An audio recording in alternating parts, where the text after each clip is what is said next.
Well, we're off location, and I was going to cut this stuff into smaller bits, and I always have these rambling thoughts of like, man, why are these commissions? Well, I can't believe a listing agent would give a discounted selling broker, buyer broker, co-op compensation offered on a listing without telling their seller, hey, when everyone else is giving more money or offering more money, it's a better thing.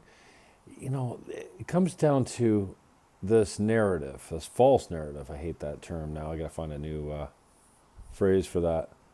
But this urban legend that less commission means more money in your pocket. It doesn't.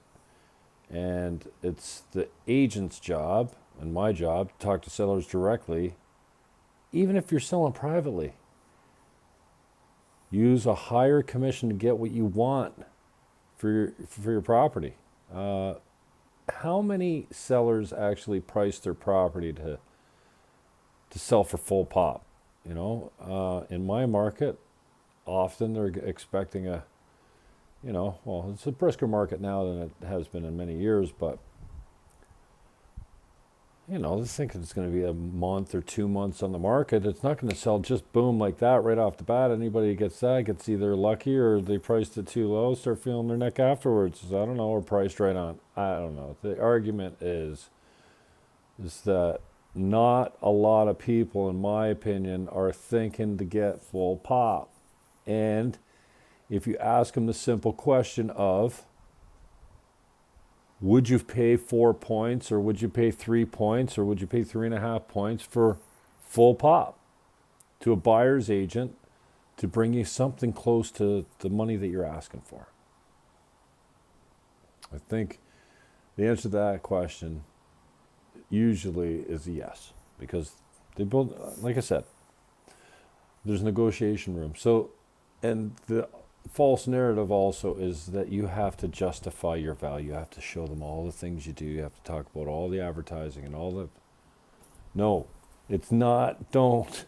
I mean, you can do that. I'm not telling you to, I draw on paper still.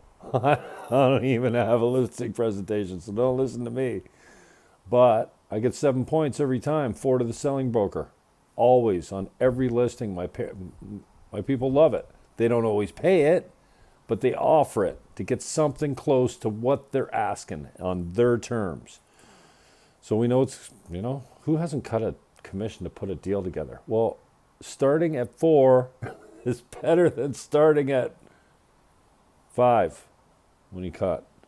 And for you sellers out there, even if you're private, think about it.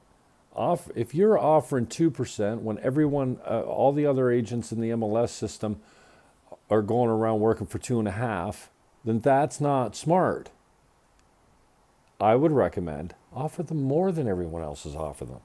If the most common rated commission in your market is 2.5%, then offer 3%. Say, hey, you bring me full pop, I'll give you 3 points. And